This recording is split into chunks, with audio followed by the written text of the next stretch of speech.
ਅੱਜ ਦੀ ਵੀਡੀਓ ਦੇ ਵਿੱਚ ਮੈਂ ਤੁਹਾਨੂੰ ਇਹ ਦੱਸਾਂਗਾ ਕਿ ਕੇਸ ਨੂੰ ਜਿੱਤਣ ਵਾਸਤੇ ਕਿਹੜੇ-ਕਿਹੜੇ ਨੁਕਤਿਆਂ ਦੀ ਤੁਹਾਨੂੰ ਜ਼ਰੂਰਤ ਹੈ ਅਤੇ ਤੁਹਾਨੂੰ ਕਿਸ ਗੱਲ ਦਾ ਗਿਆਨ ਹੋਣਾ ਚਾਹੀਦਾ ਹੈ, ਪਤਾ ਹੋਣਾ ਚਾਹੀਦਾ ਹੈ ਤਾਂ ਜੋ ਤੁਸੀਂ ਕੇਸ ਦੇ ਵਿੱਚ ਹਾਰ ਦਾ ਮੂੰਹ ਨਾ ਦੇਖੋ। ਜਿੰਨੀਆਂ ਵੀ ਮੇਰਾ ਵੀਡੀਓ ਬਣਾਉਂਦਾ ਹਾਂ, ਵੀਡੀਓ ਬਣਾਉਣ ਦਾ ਮਕਸਦ ਸਿਰਫ ਇੰਨਾ ਹੀ ਹੈ ਤਾਂ ਜੋ ਤੁਸੀਂ ਲਿਟੀਗੇਸ਼ਨ ਤੋਂ ਅਵੋਇਡ ਕਰ ਸਕੋ। ਲਿਟੀਗੇਸ਼ਨ ਨੂੰ ਅਵੋਇਡ ਕਰਨਾ ਜਿਹੜਾ ਹੈ ਇਹ ਸਾਰਿਆਂ ਨਾਲੋਂ ਮਹੱਤਵਪੂਰਨ ਜਿਹੜੀ ਹੈ ਮੈਂ ਜਾਣਕਾਰੀ ਦਿੰਦਾ ਹਾਂ। ਕਚਹਿਰੀ ਦੇ ਵਿੱਚ ਮੈਨੂੰ ਤਕਰੀਬਨ 42 ਸਾਲ ਹੋ ਗਏ ਪ੍ਰੈਕਟਿਸ ਕਰਦੇ। ਆਪਣੇ ਤਜਰਬੇ ਦੇ ਮੁਤਾਬਕ ਜੋ ਕਾਨੂੰਨ ਦੀ ਜਾਣਕਾਰੀ ਹੈ, ਜੋ ਅਸਲੀਅਤ ਦੇ ਵਿੱਚ ਕੋਰਟ ਦੇ ਵਿੱਚ ਹੁੰਦਾ ਹੈ, ਉਹਦੇ ਸੰਬੰਧ ਵਿੱਚ ਮੈਂ ਤੁਹਾਨੂੰ ਜਾਣਕਾਰੀ ਦਿੰਦਾ ਹਾਂ। ਲਿਟੀਗੇਸ਼ਨ ਜੋ ਹੈ ਇਹਦੇ ਵਿੱਚ ਇੱਕ ਤਾਂ ਪੈਸਾ ਬਹੁਤ ਲੱਗਦਾ ਹੈ, ਵਕਤ ਬਹੁਤ ਲੱਗਦਾ ਹੈ ਅਤੇ ਬਹੁਤ ਜਿਹੜੀ ਹੈ ਖੱਜਲ ਖੁਆਰੀ ਹੋ ਜਾਂਦੀ ਹੈ। ਲਿਟੀਗੇਸ਼ਨ ਅਗਰ ਇਨਸਾਨ ਅਵੋਇਡ ਕਰ ਲਏ ਤਾਂ ਉਹਦੇ ਵਰਗੀ ਰੀਸ ਕੋਈ ਨਹੀਂ ਹੈ। ਮੇਰਾ ਵੀਡੀਓ ਸਿਰਫ ਇਸੇ ਕਰਕੇ ਬਣਾਉਣਾ ਹਾਂ। ਮੈਂ ਤੁਹਾਨੂੰ ਇੱਕ ਛੋਟੀ ਜਿਹੀ ਗੱਲ ਦੱਸਾਂ। ਕੋਈ ਇਨਸਾਨ ਜਿਹੜਾ ਹੈ ਇੱਕ ਬਿਲਕੁਲ ਅਲਫ ਨੰਗਾ ਭੱਜਿਆ ਜਾ ਰਿਹਾ ਸੀ। ਉਸ ਨੂੰ ਪੁੱਛਿਆ ਤੈਨੂੰ ਕੀ ਹੋਇਆ? ਉਹ ਕਹਿੰਦਾ ਮੈਂ ਕਚਹਿਰੀ ਦੇ ਵਿੱਚੋਂ ਕੇਸ ਹਾਰ ਕੇ ਆਇਆ ਹਾਂ। ਉਸ ਦੇ ਪਿੱਛੇ ਇੱਕ ਹੋਰ ਇਨਸਾਨ ਭੱਜਿਆ ਜਾਂਦਾ ਸੀ, ਉਹਨੇ ਸਿਰਫ ਅੰਡਰਵੀਅਰ ਪਾਇਆ ਹੋਇਆ ਸੀ। ਉਸ ਨੂੰ ਪੁੱਛਿਆ ਵੀ ਤੂੰ ਕਿੱਥੋਂ ਆਇਆ ਹੈ? ਉਹ ਕਹਿੰਦਾ ਮੈਂ ਕਚਹਿਰੀ ਦੇ ਵਿੱਚੋਂ ਕੇਸ ਜਿੱਤ ਕੇ ਆਇਆ ਹਾਂ। ਕਚਹਿਰੀ ਦੇ ਵਿੱਚ ਬਹੁਤ ਖੱਜਲ ਖੁਆਰੀ, ਪੈਸੇ ਦੀ ਬਰਬਾਦੀ ਮਿਲਦੀ ਹੈ। ਮੇਰੀ ਵੀਡੀਓ ਤੁਸੀਂ ਜਿਹੜੀ ਹੈ ਸਾਰੇ ਧਿਆਨ ਨਾਲ ਸੁਣਿਓ। ਜਿਹੜੇ ਮੁਕੱਦਮੇ ਹੁੰਦੇ ਨੇ ਉਹ ਦੋ ਕਿਸਮ ਦੇ ਹੁੰਦੇ ਨੇ। ਇੱਕ ਹੁੰਦਾ ਦੀਵਾਨੀ ਕੇਸ ਜਿਸ ਨੂੰ ਅਸੀਂ ਸਿਵਲ ਕੇਸ ਵੀ ਕਹਿੰਦੇ ਹਾਂ, ਇੱਕ ਹੁੰਦਾ ਫੌਜਦਾਰੀ ਕੇਸ ਜਿਸ ਨੂੰ ਅਸੀਂ ਕ੍ਰਿਮੀਨਲ ਕੇਸ ਵੀ ਕਹਿੰਦੇ ਹਾਂ। ਇਹਨਾਂ ਦੋਨਾਂ ਕੇਸਾਂ ਦੇ ਵਿੱਚ ਜ਼ਿਆਦਾਤਰ ਕੀ ਨੁਕਤੇ ਮਹੱਤਵਪੂਰਨ ਗੱਲਾਂ ਨੇ ਤਾਂ ਜੋ ਤੁਸੀਂ ਜਿਹੜੀ ਹੈ ਅਗਰ ਤੁਸੀਂ ਕੇਸ ਕਰਨਾ ਹੈ ਤੁਸੀਂ ਇਹ ਦੇਖ ਸਕਦੇ ਹੋ ਵੀ ਤੁਹਾਡੇ ਕੋਲ ਉਹ ਗੱਲ ਹੈ ਜਾਂ ਨਹੀਂ ਹੈ, ਮੈਨੂੰ ਕੇਸ ਕਰਨਾ ਚਾਹੀਦਾ ਜਾਂ ਨਹੀਂ ਕਰਨਾ ਚਾਹੀਦਾ।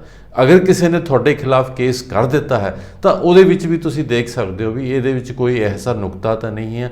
ਉਹਨਾਂ ਨੁਕਤਿਆਂ ਬਾਰੇ ਮੈਂ ਤੁਹਾਡੇ ਨਾਲ ਅੱਜ ਜਾਣਕਾਰੀ ਇਹਨਾਂ ਨੁਕਤਿਆਂ ਬਾਰੇ ਜਾਂ ਜੋ ਕੋਈ ਮਹੱਤਵਪੂਰਨ ਗੱਲ ਹੈ ਉਹਦੇ ਸੰਬੰਧ ਵਿੱਚ ਮੈਂ ਅੱਜ ਤੁਹਾਡੇ ਨਾਲ ਡਿਸਕਸ਼ਨ ਕਰਾਂਗਾ। ਜਿਹੜਾ ਦੀਵਾਨੀ ਕੇਸ ਹੈ ਉਹ ਪੈਸੇ ਨਾਲ ਜਾਂ ਜ਼ਮੀਨ ਨਾਲ ਜਾਂ ਇਸ ਤਰ੍ਹਾਂ ਦੀਆਂ ਕੋਈ ਗੱਲਾਂ ਹੁੰਦੀਆਂ ਉਹਨਾਂ ਨਾਲ ਸੰਬੰਧਿਤ ਹੁੰਦਾ ਹੈ। ਅਤੇ ਇਸ ਤਰ੍ਹਾਂ ਹੀ ਜਿਹੜਾ ਫੌਜਦਾਰੀ ਕੇਸ ਹੈ ਉਹ ਕੋਈ ਕਿਸੇ ਨੇ ਫਰਾਡ ਕੀਤਾ ਹੈ, ਧੋਖਾ ਦਿੱਤਾ ਹੈ, ਕਿਸੇ ਨੂੰ ਸੱਟ ਮਾਰੀ ਹੈ, ਕਿਸੇ ਦੇ ਸਰੀਰ ਨੂੰ ਨੁਕਸਾਨ ਪਹੁੰਚਾਇਆ ਹੈ ਤਾਂ ਉਸ ਨੂੰ ਅਸੀਂ ਫੌਜਦਾਰੀ ਕੇਸ ਕਹਿ ਸਕਦੇ ਹਾਂ ਜਾਂ ਕ੍ਰਿਮੀਨਲ ਕੇਸ ਕਹਿ ਸਕਦੇ ਹਾਂ।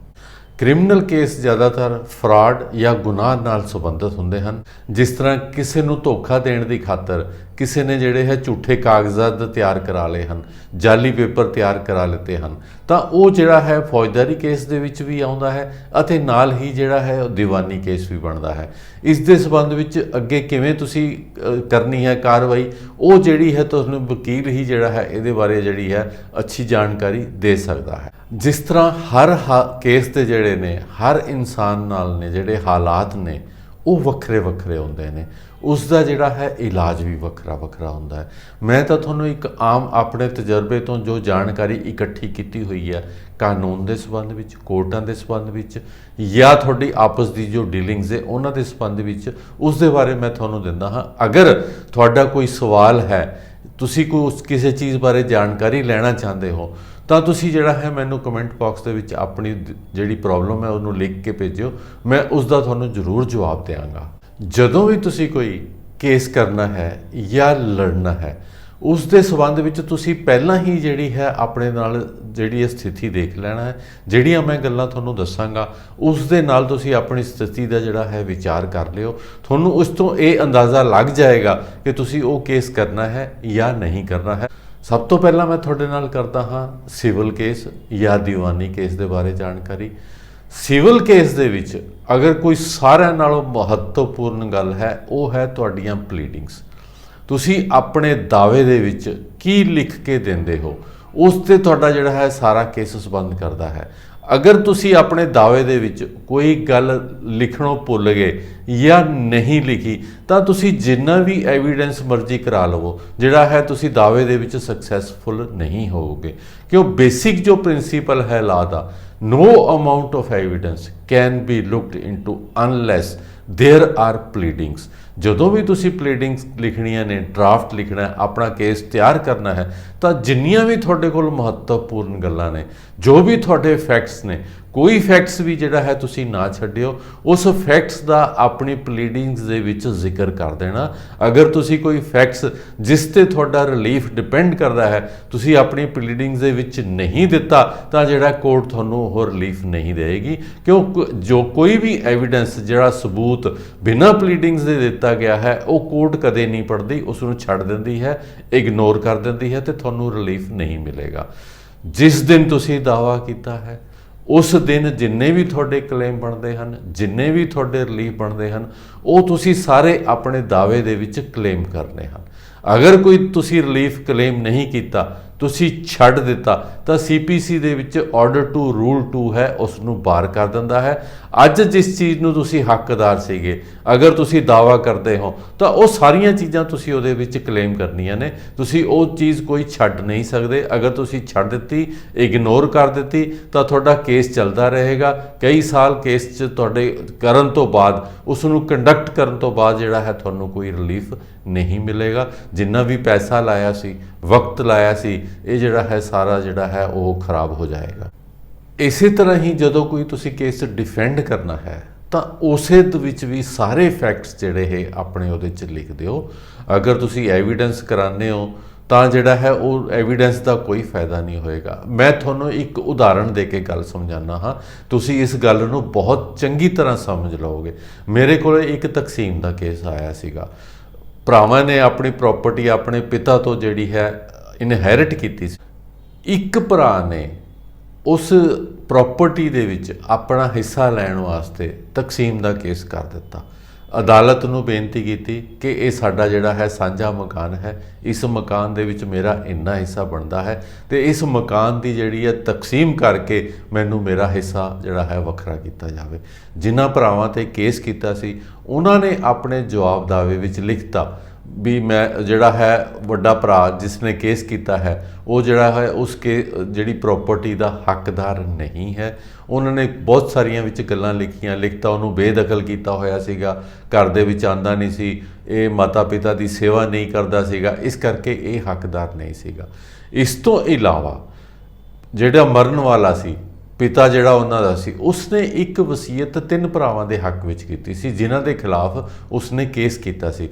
लेकिन उन्हां 3 भरावां ने उस वसीयत दा अपने जवाब दावे विच कोई जिक्र नहीं किया। ये जिहड़ा फैक्ट जिहड़ा कोर्ट के सामने नहीं लैके आए। जदों एविडेंस होया उन्होंने सारा एविडेंस करवा दिता, उन्होंने उस वसीयत नूं भी साबित करवा दिता जिसका जिक्र उन्होंने जवाब दावे विच नहीं किया सी। परंतु जिहड़ा कोर्ट ने यह गल नहीं मन्नी अते उस वसीयत नूं नहीं मन्निया, इग्नोर कर दिता, सिर्फ इसे गल करके कि भी उन्हां दीयां प्लीडिंग्स नहीं हैगियां। इस करके सिविल केसां दे विच, दीवानी केसां दे विच जिहड़ा प्लीडिंग्स दी है बहुत ज़्यादा महत्ता है। इस करके कोई भी फैक्ट जिहड़ा है तुहाडा जां तां जिहड़ा तुसीं केस करदे हो उहदे विच नहीं रहना चाहिए, तो जो कि जवाब दावा भी की दिता जाता है उहदे विच भी जिहड़ा है तुहाडा जिहड़ा है कोई फैक्ट्स नहीं रहना चाहिए। सारियां गल्लां तुहाडीआं जिहड़े प्लीडिंग्स दे विच आणगीआं तां उहनां दे मुताबिक जिहड़ा है एविडेंस दिता जाएगा। जिहड़ी दूसरी महत्वपूर्ण गल है, जो तुसी प्लीड करते हो, जो तुहाडीआं प्लीडिंग्स ने उहदे मुताबिक जिहड़ा तुसी सारा एविडेंस जरूर करवाना है, क्यों सबूतां तो बगैर जिहड़ी है कोई भी कोर्ट तुहानूं रिलीफ नहीं देगी। जे तुसी सबूत पेश करोगे सिर्फ तां ही तुहानूं रिलीफ मिलेगा। जे तुहाडे कोल जिहड़ी गल तुसी कहंदे हो, जिहड़ा क्लेम करते हो, तुहाडे कोल उहदा अगर सबूत नहीं है तो तुसी जिहड़ा है फेल हो जाओगे। इस तो बेहतर है कि उसनूं तुसी मुकदमेबाजी च पाओ ना, जिस मुकदमेबाजी च पै के तुहानूं हार का सामना करना पवे और इन्ना वक्त और पैसा खराब करन तो बाद जिहड़ा हार मिले तो जिहड़ा बहुत तकलीफ हुंदी है। कोशिश करो भी लिटिगेशन जिहड़ी है तुसी अवॉइड कर सको। इसी तरह जिहड़े क्रिमिनल केसिस होंदे ने जिन्हां नूं असीं फौजदारी केसिस भी कहंदे हां, उन्हां दे विच प्लीडिंग्स की इन्नी महत्ता नहीं होंदी। उहदे च जिहड़ी महत्ता होंदी है, जिहड़ी सारिਆਂ नालों बेसिक चीज़ है, वो है क्रॉस एग्जामिनेशन। जिहड़ा वकील निपुण होएगा और वो क्रॉस एग्जामिनेशन दे विच भी कई वारी इहो ਜਿਹੇ तत्थ कोर्ट के सामने ले आंदा है कि जिहड़ा दोषी नूं बेनीफिट ऑफ डाउट मिल जाता है। जिहड़ा प्रोसीक्यूशन क्रिमिनल केसिस दे विच जिहड़ा दोषी हुंदा है ਉਹਨੂੰ ਉਦੋਂ ਤੱਕ ਨਿਰਦੋਸ਼ ਮੰਨਿਆ ਜਾਂਦਾ ਹੈ ਜਦੋਂ ਤੱਕ ਪ੍ਰੋਸੀਕਿਊਸ਼ਨ ਜਾਂ ਜਿਸ ਨੇ ਕੇਸ ਦਾਇਰ ਕੀਤਾ ਹੁੰਦਾ ਹੈ ਉਸ ਦੀ ਜਿਹੜੀ ਗਿਲਟ ਨੂੰ ਹੈ ਜਾਂ ਉਸ ਦੇ ਦੋਸ਼ ਨੂੰ ਹੈ ਸਾਬਤ ਨਹੀਂ ਕਰ ਦਿੰਦੀ। ਹਾਂ, ਡਿਫੈਂਸ ਹੈ ਜਿਹੜੀ ਉਹ ਵੀ ਬਹੁਤ ਮਹੱਤਵਪੂਰਨ ਹੈ। ਤੁਸੀਂ ਉਸ ਕੇਸ ਦੇ ਵਿੱਚ ਡਿਫੈਂਸ ਕੀ ਲੈਂਦੇ ਹੋ, ਇਹ ਕੇਸ ਤੇ ਡਿਪੈਂਡ ਕਰਦਾ ਹੈ। ਅਗਰ ਤੁਸੀਂ ਡਿਫੈਂਸ ਨਹੀਂ ਵੀ ਲਿੱਤੀ, ਈਵਨ ਦੈਨ ਵੀ ਜਿਹੜੀ ਹੈ ਪ੍ਰੋਸੀਕਿਊਸ਼ਨ ਨੂੰ ਆਪਣੇ ਐਵੀਡੈਂਸ ਦੇ ਵਿੱਚ ਕਰਵਾਉਣਾ ਪਏਗਾ।